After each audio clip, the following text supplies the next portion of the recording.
سڵاو بینەرانی عزیزی تەلەڤیزیۆنی کۆمەڵە، من ئەمیر بە بەرنامەیەکی تر لە پرسیار و وەڵام هاتوومەتەوە خزمەتان. ئەم بەرنامەیە هەروەک لە ناوەکە شێوە دیارە بە شێوەی وەڵامدانەوە بە پرسیاری دیاریکراو بەڕێوە دەچێت.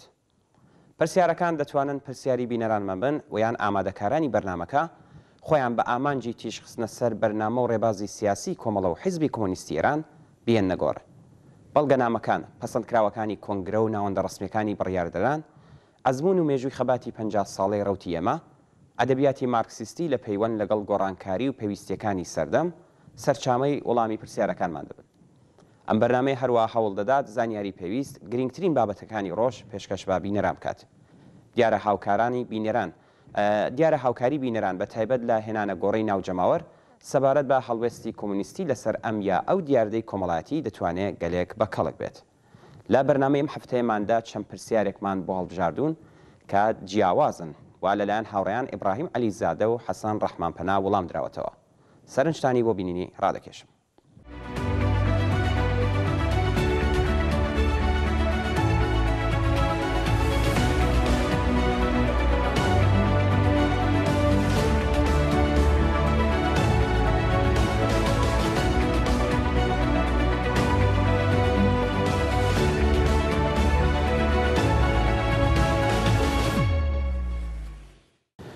بینەرانی عزیز، ئەو دەقەی لێرەدا دەیخوێنینەوە لاپەڕەیەکە لە کتێبی خەبات بەرەو سەرکەوتن کە کۆمەڵێک وتوێژی ڕۆژنامەنووس بەهمەند سەعیدی لەگەڵ هاوڕێ ئیبراهیم عەلیزادەیە.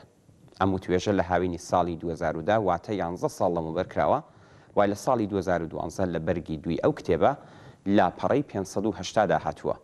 بەهۆی ئەوەی کە پەیوەندی نێوان حیزبە سیاسیەکانی چالاک لە کوردستان هەم جێگای پرسیاری خەڵکی کوردستان و هەم جاروبار دەبێتە جێگای مشتومڕ بۆ دڵنیاییدان بە بیرۆڕای گشتی سەبارەت بە هەڵوێستی مەسئولانی کۆمەڵە بە پێویستمانزانی و بابەتە جارێکی دیکە بخەینەوە بەرچاو. پرسیارەکە ئەمەوەیە: بەوردی قسە لەسەر پێکهێنانی بەرەی کوردستانی لە ئێران بکەین هەمووتان داوا دەکەن، بەڵام بەڕاستی هەنگاوتان هەڵگرت بۆ؟ باشە با پرسم مەرجەکانی دروستکردنی بەرەی کوردستانی چییە؟ چۆن دەتوانێت دروست بکرێت؟ دەبێت بەرە وەڵامدەرەوەی چی بێت؟ یان ناوەکەی دەبێت چۆن بێت؟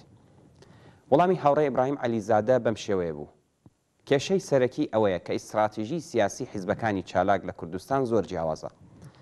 بۆ نمونە حیزبێک کە لایەنگری ئەوە بێت ڕێگا بۆ پەلاماری نظامی ئەمریکا بۆ سەر ئێران خۆش بکرێ لەگەڵ حیزبێک کەواها ڕووداوێکی احتیمالی بەکارەسات دەزانێت، حیزبێک کە خەباتی چەکداری وەکو ژەهرێک بزانێ لە جەستەی خەباتی ڕزگاری خوازانە لە کوردستاندا، لەگەڵ حیزبێک کە خەباتی چەکداری لە دژی ڕژیم لە دەستوری کاری خۆی وەلا نابێ، حیزبێک کە لە هەوڵی دۆزینەوەی ڕێگایەک بۆ ڕێکەوتن لەگەڵ ڕفۆرمخوازانی ناو حکوومەتدا بێ، لەگەڵ حیزبێک کە نەیهەوێت بکەوێتە داوی فێڵبازەکانی ڕفۆرمخوازانی ناوخۆی حکوومەت و لەم بابەتەوە بەردەوام خەڵک ئاگادارکاتەوە، وەک گەلێک نمونەی دیکە لەو چەشنا چۆن دەتوانێت لە ناو یەک بەرەدا جێگایان بێتەوە.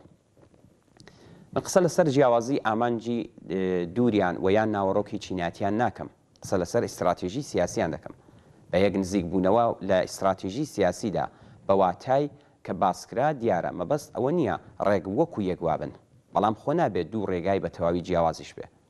سەرڕای ئەوانە بە ڕسمی ناسینی چەند سەرەتایەکی وەکو ئەوەی کە هیچ لایەنێک مافی ئەوەی نەبێت تاکڕەوانە بکەوێتە گفتوگو لەگەڵ دژمن، هەموو ئازادە سیاسیەکان بۆ خەڵکی کوردستان بەبێ هیچ مەرجێک بە ڕسمی بناسرێت و ئەوەندەی بۆ هێزە سیاسەکان هەڵدەگەڕێتەوە بەکردەوە پەیڕەوی بکرێت. هیچ لایەنێک مافی ئەوەی نەبێت کە بەهۆی کێشە و ناکۆکی سیاسی لە دژی لایەن یان لایەنەکانی دیکە دەست بۆ چەک بێت.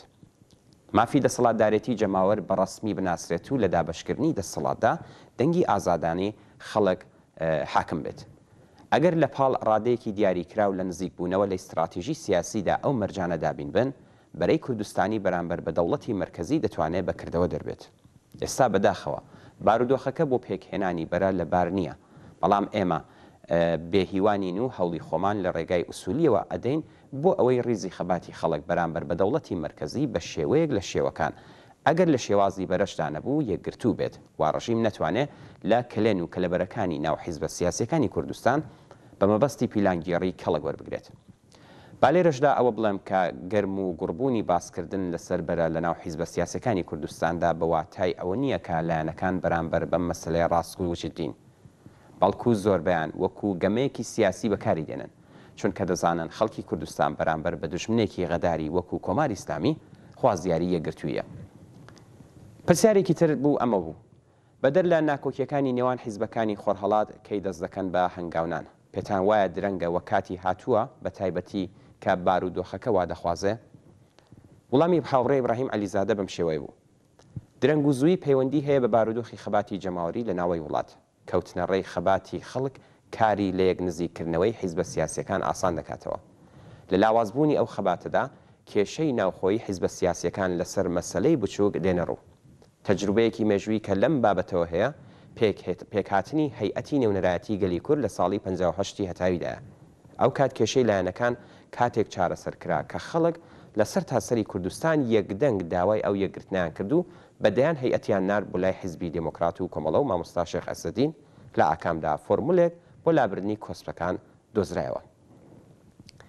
پرسیارێکی تر ئەمە بوو بەرەی کوردستانی دروستکردنی بۆ هەڵوێستە یان بۆ ڕوخانی کۆماری ئیسلامی ئێرانە یان بۆ ڕێگرتنە لە شەڕی ناوخۆیی داهاتووی کوردستانی ئێران. وڵامی هاوڕێ ئیبراهیم عەلیزادە بەم شێوەیە بوو. بەرەی کوردستانی خۆی لە خۆیدا موعجزەیەکی پێ ناکرێت. ڕوخانی کۆماری ئیسلامی بەبێ هاوپەیمانی لەگەڵ هێزە سەراسەریەکان ناکرێ و حیزبە سیاسیەکانی کوردستانیش هاوپەیمانە سەراسەریەکانیان وەکو یەکوانین. ئەوەش بێگومان یەکێک لە کۆسپەکان دەبێت بۆ پێشگرتن بە شەڕی ناوخۆش دەخاڵەتی جەماوەر و ئیرادەی سیاسی پێویستە. ئەگینا خۆ لە کوردستانی عێراق بەرەش هەبوو بەڵام شەڕی ناوخۆش ڕوویدا.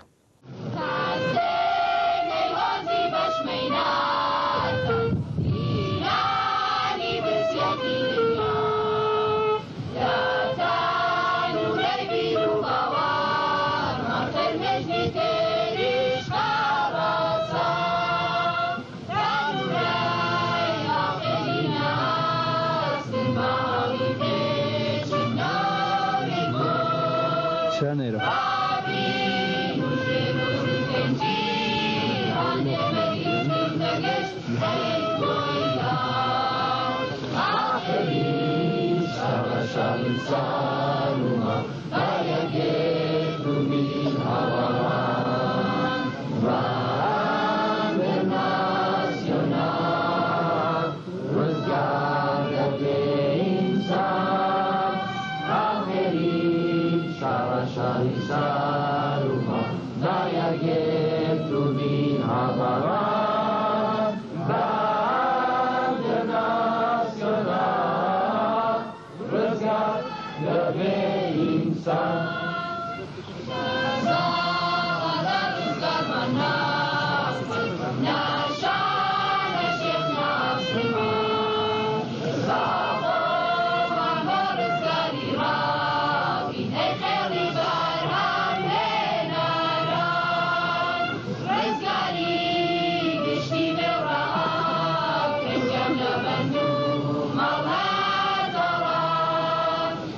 ماڵپەڕی ئەڵتەرناتیڤی شۆڕایی لە ساڵیادی بزوتنەوەی شۆڕایی 1992دا وەک ڕێزگرتن لەو یادە و سوودوەرگرتن لەو تێکۆشانە پرسیارێکی خستوەتە ڕوو بەم جۆرە. بزوتنەوەی شۆڕایی لەگەڵ ئەوەی لە ساڵی 1991 لە هەلومەرجێکی تایبەتیدا هاتەکایەوە، بەڵام توانی کاریگەریەکی ئەرێنی و سوودبەخش بەجێ بێڵێت لە کۆمەلگای کوردستاندا. ئایا لە ئێستادا دەتوانرێت بە مکانیزمێکی باشتر بە سوودوەرگرتن لە تێکۆشانی ڕابردوو هەمان نەخشە ڕێگای شوورایی واتە خۆبەڕێوەبەری خەڵک هەنگاوی بۆ بندرێت لە تێکۆشانێکی هاوبەش و یەکگرتوانەدا بۆ ڕزگارکردنی کۆمەلگا لە دەست قەیران و کێشەکانیدا؟ وڵامی هاوڕێ حەسەن ڕەحمانپەنا بەم پرسیارە ئەمە بوو. بزوتنەوەی شۆڕایی وەک بزوتنەوەیەکی سیاسی و کۆمەڵایەتی بە پێی مێژووی سەرهەڵدانی لە بنەڕەتدا لە ئاکامی خەباتی چینایەتی کرێکاران بۆ ڕزگاری هاتوتە ئاراوە و بە پێی جەوهەر و ناوەڕۆکی دموکراتیکی خۆی لە ئاستێکی بەریندا سەرنجی باقی چین و توێژەکانی ستەم لێکراو و بێبەشی کۆمەلگای بەرەو خۆی ڕاکێشاوە. بزوتنەوەی شۆڕایی کە بۆ یەکەم جار لە شۆڕەوی 1905 رووسیا و بە ئەزمون وەرگرتن لە کۆمۆنی پاریسی 1970 فەڕەنسا هاتە گۆڕەپانی خەبات و دەسەڵاتدارەتی چینی کرێکار لە شۆڕشی 1970 رووسیا بە تەواوی وەک ئالتەرناتیڤی کرێکاران و کۆمۆنیستەکان بەرامبەر بە نظامی پارلەمانی بورژوازی دەرکەوت. ئەم شێوازە لە دەسەڵاتدارەتی و لە ڕێکخستن نەتەنیا ڕێگا بۆ دەسەڵاتی ڕاستەوخۆی دەنگ دەرخۆش دەکات و ئیرادەی ئەوان نیشان دەدات، بەڵکو بە وتەی مارکس ئەم شێوە دەسەڵاتە کۆمونیا ڕێگا بۆ هەڵوەشاندنەوەی دەوڵەت خۆش دەکات و کۆمەلگا بەرەو سۆسیالیزم و کۆمونیزم هدایەت دەکات. چەوساندنەوەی ئینسان بەدەستی ئینسان کاری کرێگەرتە و بێگانەبوونی ئینسان لە خۆی لە ئامرازی بەرهەمهێنان و لە ژینگە ئەو سێ تایبەتمەندیە نظامیە کرێگرتە کە لەلایەن مارکسەوە زۆر گرنگن بۆ بەرهەمهێنانی سرمایه‌داری کۆتایی پێدەنێت. پێویستە شوورا وەک ئامرازی دەستی چینی کرێکار بۆ هەلومەرجی پێشگەیشتن بەدەسەڵات و پاشگەیشتن بەدەسەڵات چاوی لێ بکرێت. تایبەتمەندیەکانی بناسرێت و بەردەوام بەکاربهێنرێت و نوێ بکرێتەوە. با لە پرسیارەکە زۆر دوور نەکەوینەوە کە لەسەر کاریگەری ئەزموونی شوڕایی لە ڕاپەڕینی ساڵی 1991 زاینی لە هەرێمی کوردستانە. بەلای منەوە دوو خاڵ لە ڕووداوەکانی ئەو ساڵە زۆر گرنگ و چارەنووساز بوون. یەکەم ڕاپەڕین بوو کە کۆتایی بە دەسەڵاتی فاشیستی باس لە کوردستان یان بەشی زۆری کوردستان هێنا و کەش و هەوای بۆ هاتنە ئارای شوڕاکان خۆش کرد. دووهەم بزوتنەوەی شوڕاکان لە کوردستان بوو کە ئەزموونێکی تازە لەم ناوچەیە، بەڵام کۆن لە مێژووی 100 ساڵی ڕابردوو بوو. هەردوو ئەزمونونەکە لە باری مێژوویە ئەزمون و ڕێگاچارەی کرێکاران و کۆمونیستەکان بوون و هەن. ناڵم بورژوازی قەت کەڵکی لەم دوو شێوازە وەرنەگرتووە بە کەڵکی لێوەرگرتوون، بەڵام بۆ قازانجی خۆی و بەلا ڕێدابردنیان. ئەگەر ڕاپەڕین و شوراکان ئەزمون و چەکی دەستی کرێکاران، هەژاران و کۆمونیستەکان بۆ خۆشان و گۆڕینی نەزمی کۆن بە نەزمی نوێیە، حەق وایە هەڵە و کەم و کوڕی گەورەی خۆمان وەک کۆمونیستەکان و کرێکارانی هوشیار کە پێشڕەوی سەرجەم چینی کرێکاران دەستنیشان و لە بەرچاو بگرین کە بۆ ڕەوتی ڕووداوەکانی وای لەهات. بە باوەڕی من گرێکوێرەوەی باسەکە لێرەدایە. من لام وایە کۆمونیست و چەپی ڕادیکاڵی کوردستانی عێراق خوێندنەوەی بۆ ڕاپەڕین هەڵە بوو. ئەو ڕووداوە گرنگیان بە ئاسانی بە دەستکردی ئیمپریالیزم پێناسە کردو و لە دەستکەوت و کەم و کوڕیەکانی کە خۆیان لە زۆر شوێن هێزی بزوێنەر و ڕێخەری بوون نامە و بەری کرد.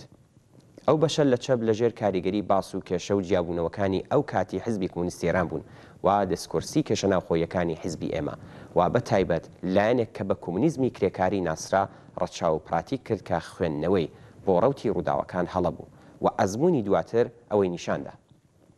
لە سەردەمێکی هەستیاردا بڕیاری هەڵەدان بە دەیان ساڵ تەقەلا بۆ جوبرانکردنی قەرەبوو ناکرێتەوە.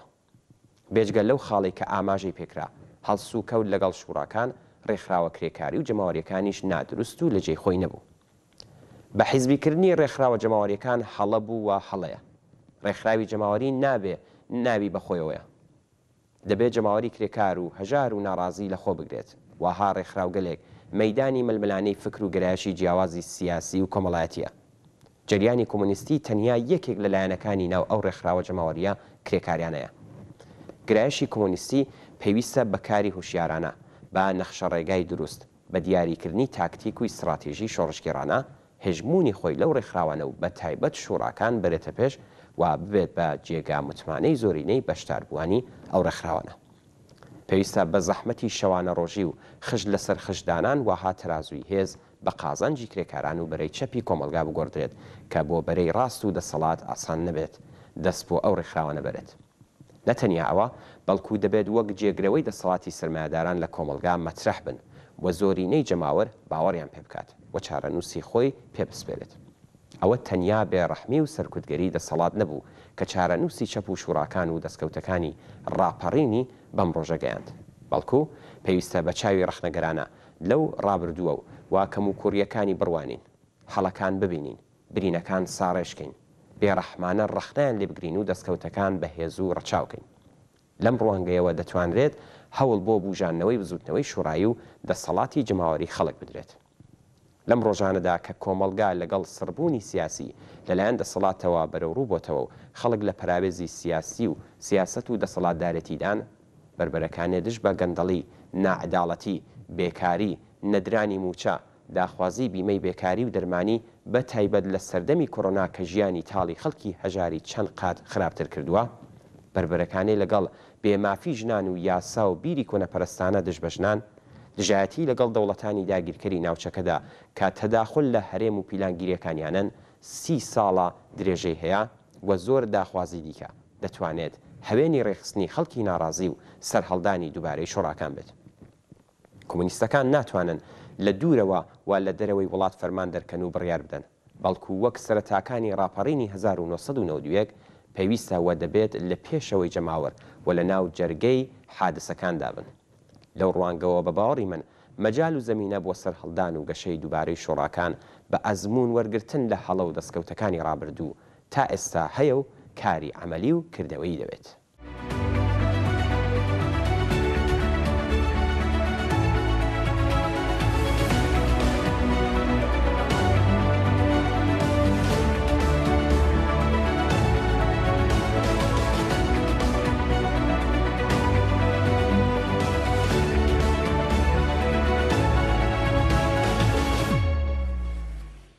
بەڵێ بینەرانی ئازیز بەم جۆرە هاتینە کۆتایی بەرنمەیەکی تر لە پرسیار و وڵام، هیوادارین کە بە دڵتان بووبێت و کەڵکی پێویستان لێوەرگرت. تا بەرنمەیەکی تر و هەفتەیەکی تر هەر شاد و بەختەوەر بن.